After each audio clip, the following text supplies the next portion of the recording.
Hello everyone. Today we will start our next topic, that is shoot system.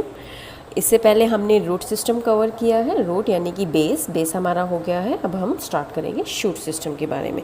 But मैं थोड़ा सा पहले आपको शूट सिस्टम और रूट सिस्टम के बीच में थोड़े डिफरेंसेस बता देती हूँ. यस, रूट सिस्टम जो है it is underground part and shoot system it is present above the ground. Root system and shoot system कहाँ से अराइज होते हैं? हमारे पास जो सीड होती है, सीड के अंदर टू पार्ट होते हैं. One is radicle which will produce the root system and second is plumule which will give rise to the shoot system. Root system and shoot system में हम कुछ और डिफरेंसेस देख लेते हैं.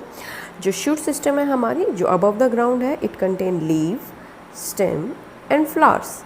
तो जो लीफ और स्टेम है they are green in colour. तो they do photosynthesis, they produce sugar by photosynthesis. And root system they anchor the plant. आपको दिख रहा होगा यहाँ पर, ये प्लांट रूट्स जो होती हैं प्लांट को सॉइल से अटैच कर रही हैं. Okay. And shoot system it carry out the reproduction, क्योंकि शूट सिस्टम के अंदर फ्लावर्स होते हैं. ये फ्लावर्स क्या होते हैं? रिप्रोडक्टिव यूनिट होते हैं जिसके अंदर स्टेमन एंड कार्पल होते हैं जो आगे न्यू प्लांट प्रोड्यूस करने में हेल्प करते हैं. रूट सिस्टम में जो रूट्स होती हैं ये सॉइल के अंदर पेनिट्रेट कर जाती हैं और सॉइल से रूट वाटर एंड मिनरल्स को एब्जॉर्ब करती हैं. देन इसके बाद जो शूट सिस्टम है ये हेल्प करता है ट्रांसपोर्ट. शूट सिस्टम ट्रांसपोर्ट में हेल्प करता है, transport of materials from shoot to root and from shoot to other parts of the plant. And root system it store the food. आपने पीछे root system में पढ़ा है मॉडिफिकेशन ऑफ रूट में कि root modify and store the. तो अभी हम स्टार्ट करेंगे शूट सिस्टम के जो पार्ट्स हैं, स्टेम, फ्लावर्स, लीव्स, उनकी डिटेल. तो सबसे पहले हम स्टार्ट करते हैं स्टेम से. तो स्टेम क्या होता है? Stem is present above the ground. जैसा मैंने अभी थोड़ी देर पहले आपको बताया, शूट सिस्टम जो होता है अबव द ग्राउंड होता है और उसमें जो स्टेम होती है it is erect ascending part of the plant. ठीक है. और ये डेवलप होती है फ्रॉम द प्लूम्यूल. ये सारा मैंने अभी आपको थोड़ी देर पहले भी बताया है. तो ये एम्ब्रियो का पार्ट होता है. सीड के अंदर जो एम्ब्रियो होता है उसमें प्लूम्यूल रेडिकल होता है. Plumule will give rise to the stem. Then इसके बाद it bear leaves, flowers and fruits. तो जो स्टेम के ऊपर लगते हैं वो लीव्स, फ्लावर्स एंड फ्रूट्स. और इनके ऊपर होता है हमारे पास स्टेम के ऊपर नॉड्स एंड इंटरनॉड्स. यहाँ इस डायग्राम में आपको दिख रहा होगा ईजीली. तो नॉड्स एंड इंटरनॉड्स कहाँ होते हैं प्लांट में? ये देखिए, ये नॉड जहाँ से लीफ अराइज हो रही है, एक यहाँ पे भी है नॉड जहाँ से भी लीफ अराइज हो रही है. These are the nodes and in between the two nodes there are internode. Okay, internode present between the two nodes and nodes from where the leaf is arise. Okay. Then इसके बाद stem also have bud.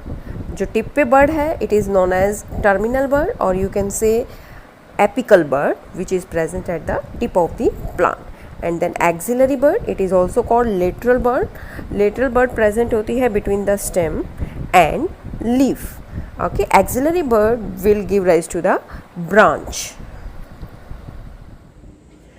Now we will do function of stem.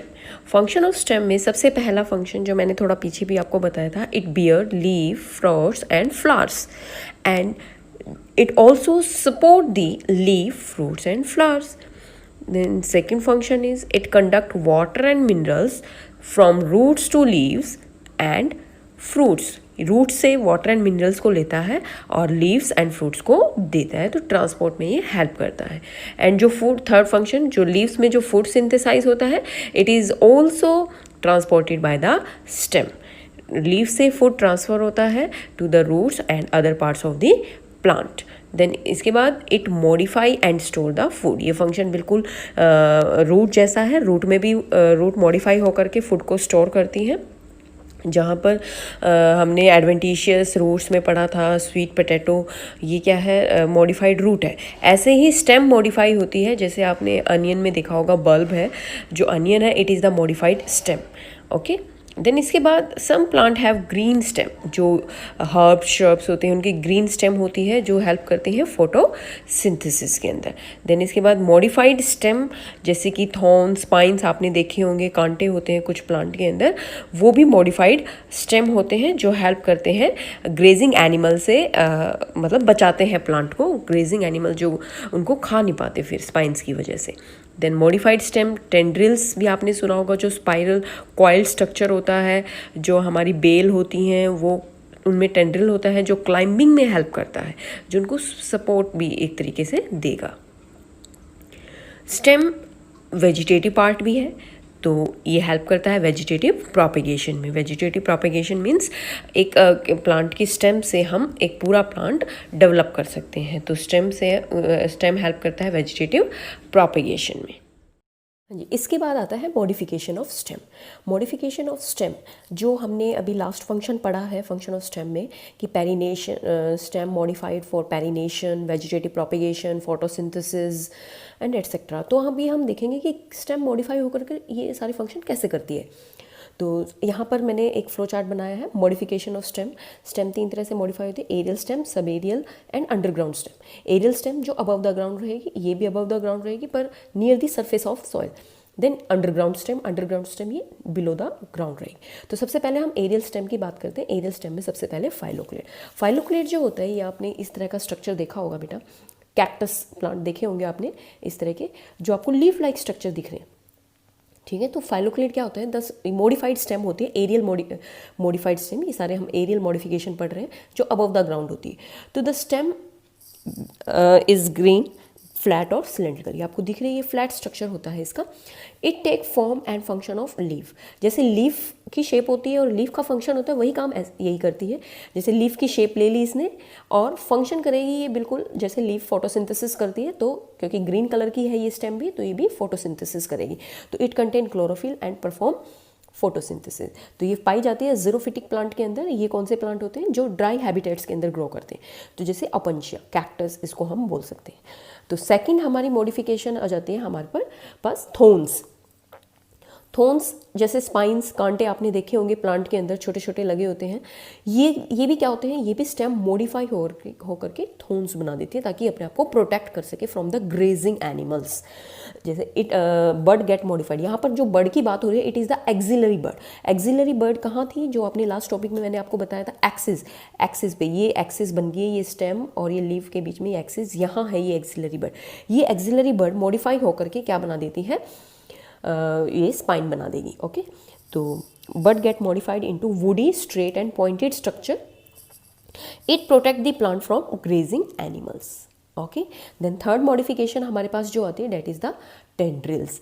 Tendrils में जैसे आपको ये spiral coiled structure कई plant में देखने को मिलेगा, जैसे कोकुम्बर, पंपकिन के अंदर ये डेवलप होते हैं, ये भी एक्सिलरी बर्ड से ही डेवलप होगी और हेल्प करेगी टू क्लाइंब दी प्लांट, जैसे सपोर्ट में हेल्प करेंगे। ये पार्ट जो होता है, ये किसी भी सपोर्ट के साथ अटैच हो जाता है और प्लांट ऐसे ग्रो करना शुरू कर देता है। तो ये हमारी सारी थी एरियल मॉडिफिकेशन। देन इसके बाद हमारी मॉडिफिकेशन आती है sub aerial. Sub aerial modification में आप सबसे पहले देखेंगे रनर्स के अंदर, जैसे आपने दूब ग्रासेस जो होती है हमारी, इस तरह का स्ट्रक्चर आप देखोगे। तो जो ये मैंने ये पार्ट जो नीचे बनाई है line, it is the soil surface. Okay, then pink colour से जो मैंने यहाँ बताया है, it is the runner. Okay, it is the runner. तो इस रनर के ऊपर नोड्स एंड इंटरनोड्स प्रेजेंट होती है। पीछे मैंने आपको बताया था 2 नोड्स के बीच में इंटरनोड होती है। तो ये पूरी हमारी यहाँ पर पूरा ये रनर है, इस रनर के ऊपर ये जो 2 पॉइंट है ये नोड्स हैं, और 2 नोड्स के बीच में जो ये वाला पॉइंट है, it is the internode. Okay, तो जहाँ जहाँ ये नोड है वहाँ पर एक नई ग्रास ग्रो कर जाएगी और नीचे रूट्स बन जाएंगी, उसकी एडवेंटिशियस रूट्स बोलते हैं हम इनको। तो ये हर एरिया में, हर डायरेक्शन में फैल जाती हैं। जब भी आप किसी एक ग्रास को उखाड़ने की कोशिश करेंगे, उसके साथ 2-3 अपने आप ही आ जाते हैं, क्योंकि ये एक दूसरे के साथ अटैच होती हैं। ये रनर्स हैं, ये पूरी सोइल के ऊपर हॉरिजेंटली बिल्कुल या पैरेलली और हॉरिजेंटली सोइल सरफेस के ऊपर ग्रो करता है। तो यहाँ अगर हम इसके बारे में पढ़ें, it runs horizontally on the surface. Creeping stem जो बिल्कुल सोइल सरफेस के ऊपर ही क्रीप करती है विद लॉन्ग इंटरनोड्स। ये बीच वाली क्या है, long internodes. It grow in all direction, सभी डायरेक्शन में, इसमें इस डायरेक्शन में भी, इधर भी, आगे भी, पीछे भी, सब डायरेक्शन में ग्रो करती है और spread to the new areas. तो ग्रास इसका एग्जाम्पल हो गया, ऑक्सैलिस भी आप लिख सकते हैं। इसके बाद सेकेंड मॉडिफिकेशन है हमारी सब एरियल की, डेट इज़ ऑफसेट। ये ज़्यादातर हाइड्रोफाइट्स प्लांट में दिखेगी, जो प्लांट पानी के अंदर ग्रो करते हैं, जैसे इस तरह से। तो it is a lateral branch of stem. Lateral branch कैसे, जो ये मैंने नीचे बनाया ना, ये वाला पार्ट, ये वाटर का सरफेस है और नीचे ये जो ब्लूइश कलर से दिख रहा है आपको, इट इज़ द ऑफसेट, ठीक है। It is the lateral branch with roots. ये ब्रांच है, लेटरल ब्रांच साइड में ग्रो कर रही है और यहाँ पर इसके साथ ये रूट्स है एडवेंटिशियस। ये एक्वेटिक प्लांट्स के अंदर पाया जाता है।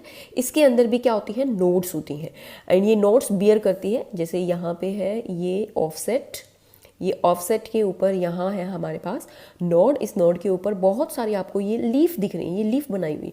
ये लीफ क्या होती है, ग्रुप में अरेंज होती है, क्लस्टर ऑफ लीव्स यानी ग्रुप ऑफ, जैसे रोज की लीव्स आपने देखी है उसी तरह से, जैसे एक लीफ यहाँ से, एक लीफ यहाँ से, एक लीफ यहाँ से, एक लीफ यहाँ से, इस तरह से सारी लीफ आपको इस तरह से क्लस्टर ग्रुप में आपको दिखाई देंगे। तो यहाँ पर इसके नोड्स होते हैं, जहाँ भी नोड है वहाँ से एक नई दोबारा से क्लस्टर ऑफ लीव्स डेवलप कर जाएंगी near the water ground. Okay, it have adventitious roots. ये जो रूट्स अराइज हो रही है, it is the adventitious roots. Okay, example water hyacinth. Terror of Bengal भी बोला जाता है क्योंकि ये एक तरह की पानी में पाई जाने वाली एक्वेटिक वीड होती है। ओके, ये टेरर का काम भी करती है। ये चलो हम नेक्स्ट पढ़ेंगे जब भी इसके बारे में आएगा डिटेल में। देन थर्ड मॉडिफिकेशन हमारी है सब एरियल में स्टोलन। स्टोलन क्या है, ये जो आपको ऊपर की तरफ ऐसे आर्क लाइक स्ट्रक्चर आपको दिख रहा होगा, ये आर्क फॉर्म में, जैसे रनर के अंदर तो क्या था, बिल्कुल स्ट्रेट था, ऐसे पैरेलल। मैंने यहाँ डिफरेंस की फॉर्म में भी लिखा हुआ है, जैसे रनर तो बिल्कुल पैरेलल होता है और ये ऊपर आर्क की फॉर्म में होते हैं, इस आर्क की फॉर्म में। ओके, तो स्टोलन ये हो गया हमारे पास। तो दीज आर इलोंगेटेड, हॉरिजेंटल और arched runners. Tip of the stolon grow above the ground. ये टिप है इसकी, ये टिप है, टिप ग्रो करेगी और अबव द ग्राउंड आ जाएगी, ठीक है। और इसके ऊपर वन और मोर नोड्स हो सकती हैं जिनके ऊपर एक्सिलरी बर्ड्स होती हैं एंड स्केल लीव्स यहाँ पर आपको दिखाई गई हैं ये नहीं, ठीक है। और ऐसा आपको देखने को मिलेगा स्ट्रॉबेरी एंड जैस्मिन और कोलोकेसिया के अंदर। तो इसमें एक पॉइंट हो रहा है, terminal bud buried in the soil. ये टिप के ऊपर मैंने पिछले वीडियो में बताया था, टर्मिनल बर्ड होती है। टर्मिनल बर्ड सॉइल के अंदर बरीड हो जाएंगे and give rise to a new shoots and new roots. Okay, it is the sub aerial. देन इसके बाद हमारे पास नेक्स्ट आता है अंडरग्राउंड स्टेम। ऑब्वियसली ये बिलो द ग्राउंड डेवलप करेंगी। तो जैसे ये है हमारे पास, ये ग्राउंड है, ये बिलो द ग्राउंड, ठीक है। सक्कर क्या होता है, स्पेशल नॉन ग्रीन ब्रांच होती है विच arise from the underground base of the erect shoot. ये है इरेक्ट शूट, ये शूट ही है, शूट से ही अराइज होएगी ये शूट, यानी कि ये जो स्टेम पार्ट है यहीं से ही अराइज होएगी और अंडरग्राउंड होएगी, ठीक है। इट ग्रो हॉरिजेंटली, ये ऐसे नीचे इसके, जैसे रनर ऊपर ग्रो कर रहा था, ये बिल्कुल ग्राउंड के नीचे ग्रो करेगी horizontally in the soil and come out in the form of a new aerial shoot, ठीक है। ऐसा आपको बैनियन, पाइनएप्पल, मिंट के अंदर देखने को मिलेगा। देन सेकंड होता है हमारे पास ट्यूबर। ट्यूबर ये तो आपने सभी ने घर में देखा है, जैसे आलू है, इसको हम ट्यूबर बोलते हैं। तो ये भी अंडरग्राउंड स्टेम है, मॉडिफाइड स्टेम अंडरग्राउंड में मॉडिफाई होकर के ट्यूबर बना देती है। तो it is an oval spherical shape which has underground swollen stem structure. Swollen stem structure होता है which does not bear adventitious root. इसमें आपको कहीं पे भी रूट्स नजर नहीं आएंगी, ठीक है। Terminal portion of underground stem is swollen. वही सेम चीज़ यहाँ पर दोबारा लिख रखी है। ये जैसे ये हमारा ग्राउंड है, इस ग्राउंड के नीचे ये जो भी शूट का टर्मिनल पॉइंट होगा वो अंडरग्राउंड स्वोलन हो जाएगा, स्वेल अप होकर के ये फूड को स्टोर करेगा, एक्यूमुलेशन ऑफ फूड इकट्ठा हो जाएगा। Tuber arise at the tip of special underground branches that develop in the axil of lower leaves. तो ये tip of special underground branches, यहाँ अंडरग्राउंड ब्रांचेज है उसकी टिप से, वही तीनों बातें वैसे बता एक ही चीज़ को रही है। तो बेसिकली आपको समझ में आ गया होगा ये। और इसमें भी नोट्स, इंटर नोट्स होते हैं। ये जो आपको ऊपर प्लांट के अंदर दिखती होंगी, ये आइज़, प्लांट के अंदर नहीं सॉरी पोटैटो के अंदर आपको ये दिखती होंगी, ये आइज़ लाइक स्ट्रक्चर, यहाँ से कई बार ग्रो करने लग जाती है कुछ लीव्स टाइप स्ट्रक्चर भी, तो उसको भी हम ग्रो करा सकते हैं अलग से निकाल करके। तो ये ट्यूबर हो गया हमारा। ये भी मॉडिफाइड स्टेम है जब शूट का नीचे टर्मिनल पार्ट ग्रो कर जाता है अंडरग्राउंड में और ट्यूबर लाइक स्वोलन पार्ट बना देता है। देन इसके बाद आता है हमारे पास राइजोम। राइजोम जैसा आपको ये देखने से क्या दिख रहा है, ये है हमारे पास जैसे जिंजर। ठीक है। तो it is a fleshy underground stem which continue its growth indefinitely. ये भी अंडरग्राउंड ही डेवलप करती है, और इनडेफिनेट का मतलब है किसी भी डायरेक्शन में ऐसे, ओके, किधर भी फैलती चली जाती है ये हॉरिजेंटली, ठीक है, in the soil, producing new leaves और aerial shoots during favourable season. अब जैसे ये बन गई, इसके बाद आपने ये देखा होगा इसमें ये मैंने ऐसे लाइन सी होती हैं, तो ये लाइंस हैं, ये नोड्स हैं, इनके बीच में क्या होता है, इंटरनोड, दो नोड के बीच में इंटरनोड, ठीक है। अब इन नोड के ऊपर ही आप देखोगे एक फाइब्रस लाइक थिन, बिल्कुल ही पतली पतली रेशेदार ऐसे रूट्स टाइप कुछ निकलता है, तो वही यहाँ पर बात की गई है लीव्स एंड एरियल शूट्स की। तो राइजोम जो होता है it is also a modified root, underground modified root होता है। तो the stem is differentiated into nodes and internodes. Stem के ऊपर नोड्स इंटरनोड्स होती है, जिंजर के अंदर, टर्मरिक के अंदर आपको ऐसा स्ट्रक्चर दिखाई देगा। देन इसके बाद आता है हमारे पास बल्ब। बल्ब से आपको देखने को मिल रहा है क्या, प्याज, अनियन जो आप देखते हैं एक बारी, ठीक है, ये भी अंडरग्राउंड स्पेरिकल शेप होता है, ठीक है, अंडरग्राउंड स्पेरिकल शेप, इस कॉनिकल डिस्क शेप स्टेम होती है। बहुत सारी फ्लैशी लीव्स इसके अंदर निकलती है जो इनक्लोज करती है टर्मिनल बड को। अब टर्मिनल बड को इनक्लोज कैसे करेंगे, टर्मिनल बड तो टिप पे होती है। अब कोई भी चीज़ है वो ऐसे सीधी खड़ी है, ठीक है, अब हम उसको ऊपर से दबाएंगे, तो ऊपर से जब दबाएंगे तो ये टर्मिनल बड नीचे आ जाती है और जो लीव्स होती है वो साइड में आ जाती है, ठीक है। जैसे हम किसी भी चीज़ को ऊपर से ऐसे दबाते हैं तो नीचे वाली चीज़ें बाहर निकल आती हैं और ऊपर वाली चीज़ ऐसे बीच में आ गई, तो यहाँ आ जाएगी बीच में, यहाँ टर्मिनल बड आ जाएगी और साइड्स में इसकी हो जाती हैं लीव्स। तो axillary bud occur at the side of terminal bud, terminal bud के साइड में होती है एक्सिलरी बड।